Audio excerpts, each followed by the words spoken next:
Introducing the all-new Italiano range of pizza. Pizza Ultimo. Pizza Hut. Welcome back. Now, over the past few days, we at News First extensively discussed the recent electricity tariff revisions, which have come into effect. Now, the Ceylon Electricity Board presented a proposal to the Public Utilities Commission to revise tariffs in order to cover the costs of the CEB. Can these expenses highlighted by the CEB be cut down and relief be provided?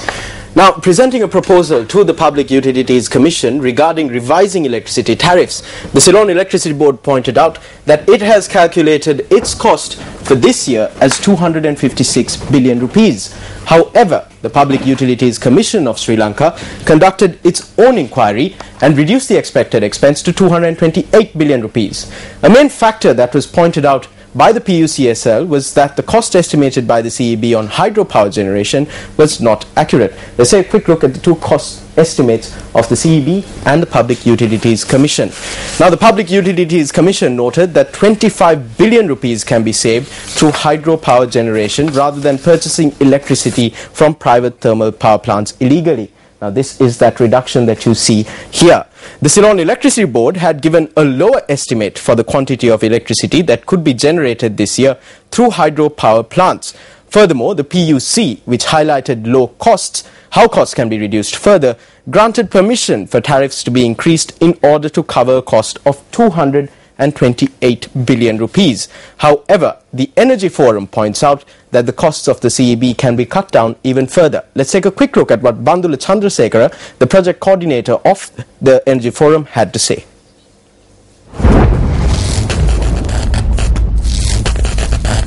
Billion 28ක්ම ඇස්තමේන්තුවට ඇතුළත් කරලා තිබ්බේ 28 billion rupees had been included in the estimate in order to make payments to two illegal thermal power plants. It is illegal to obtain electricity from these plants because the PUC has not issued a permit for that. Therefore, the 28 billion rupees that was payable was mentioned as an amount that should not be paid. The CEB did not provide accurate data regarding the hydropower generation. For example, the CEB expects to generate 2,828 gigawatt hours of hydroelectricity for the year 2013. However, the Public Utilities Commission says that there was rain experienced in the recent past and the power plants have more than enough water. Therefore, the CEB can generate 681 gigawatt hours of hydropower this year. බලාගාරවලට හොඳට ජලය පිරලා තියෙනවා. ඒ අනුව ගෙගාවොට් 681ක් මේ වසරේ ජනනය කරන්න පුළුවන් කියලා. Now, the Energy Forum points out that with the inclusion of the second coal power plant to the national grid from November this year, another 3.3 billion rupees can be saved. The Energy Forum proposes that if the Ceylon Electricity Board truly works for the people, the 7.2 billion rupees it is to receive for its assets should not be taken in order to reduce costs even further. Now, the Energy Forum also says that the 10 billion rupees that the Ceylon Electricity Board receives as other revenue should not be wasted and instead should be allocated for approved expenses only and in order to save more money. The Energy Forum is also of the view that as a long-standing measure, the agreements that have been signed with private electricity suppliers should be investigated and be reformatted so that another sum of over 1.2 billion rupees can be saved.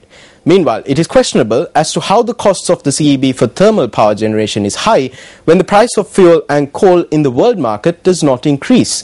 The Energy Forum points out that although the prices in the world market had not increased, the Ceylon Petroleum Corporation had increased the price of a litre of fuel provided to the CEB by 25 rupees since April.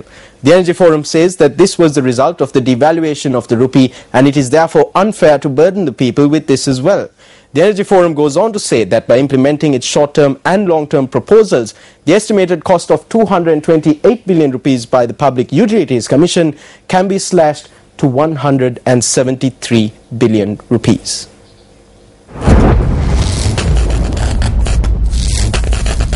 විදුලි බල මණ්ඩලය විදුලිය විකිණීමෙන් ලබන ආදායමට අමතරව අලුත් විදුලි සැපයුම් ලබා දීමෙන් වෙනත් සේවාවන් සැපයීමෙන් Apart from the sale of electricity, the Ceylon Electricity Board renders various services and earns an income of 11.5 billion rupees per annum. However, the CEB had only noted 4.5 billion rupees as income from services rendered. Through this proposed increase in electricity tariffs, the CEB expects to earn an income of 222 billion rupees. However, their expenditure is 256 billion rupees and their income is estimated as 222 billion rupees. The CEB has not mentioned who will pay the remaining 34 billion rupees.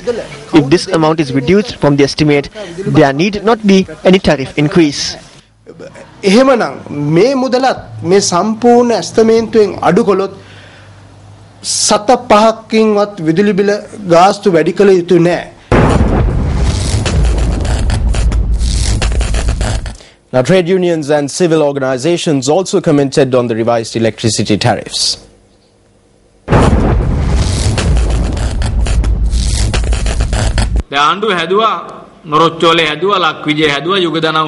The government constructed the Norotchole and Yugudanavi power plants.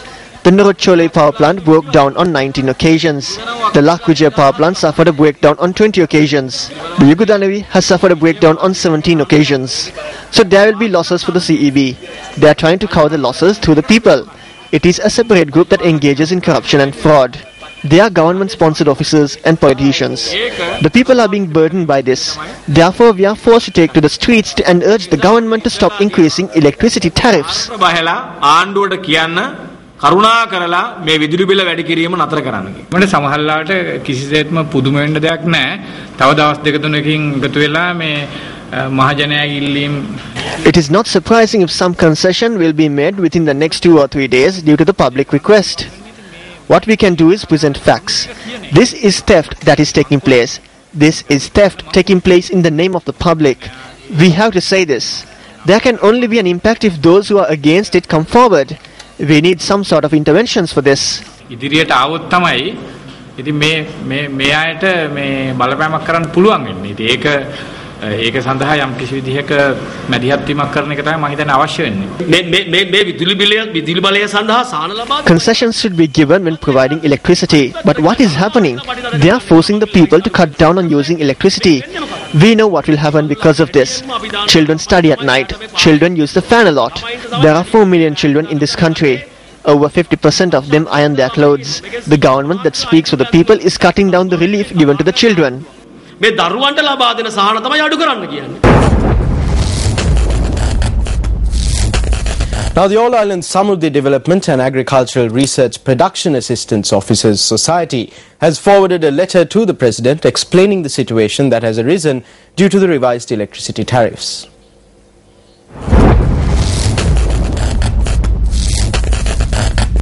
The letter bearing the signature of the Secretary of the Society S.A.D. Jagat Kumar states that low-income families cannot bear the electricity tariff revision. The letter notes that the electricity bill will be very high for low and middle-income families who consume a less amount of electricity. The letter addressed to the President says that the electricity bill has increased by a very small amount for high-income earners who consume a high amount of electricity units. The letter goes on to say that low-income earners have a fair reason to criticize and grieve about the increase in electricity tariffs. The All Island Samruddhi Development and Agricultural Research Production Assistance Officers Society requests the President to direct the attention of the government to this matter and take the required steps for tariff revision to overcome this unfortunate situation that has arisen. Meanwhile, government ministers continue to provide reasons justifying the new electricity tariff amendment.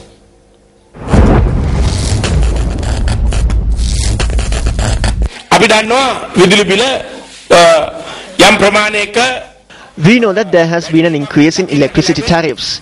If natural resources are used in an unnecessary and excessive manner, then we have to charge a higher amount. That is fair. His Excellency the President is utilizing that money to light up the villages of the poor people. අපේ මේ අහිංසක දුප්පත් ජනතාව ජීවත් වෙන ගම්මාන ඒකාලෝක කරන්න තමයි අතිගරු ජනාධිපතිතුමා වැඩ කරන්නේ. සාමාන්‍ය කෙනෙකුට ලයිට් බිල නොගෙවා දවසක්. This government will not leave an ordinary person alone for even one day if they fail to pay the electricity bill. However, on the other hand, no matter how much electricity they consume, government ministers only pay 2,000 rupees. I know this. The same was true for us back in the day. It is not for any other reason that the electricity board's losses increase daily. වැඩි වෙන්නේ වෙනත් නිසා නෙමෙයි.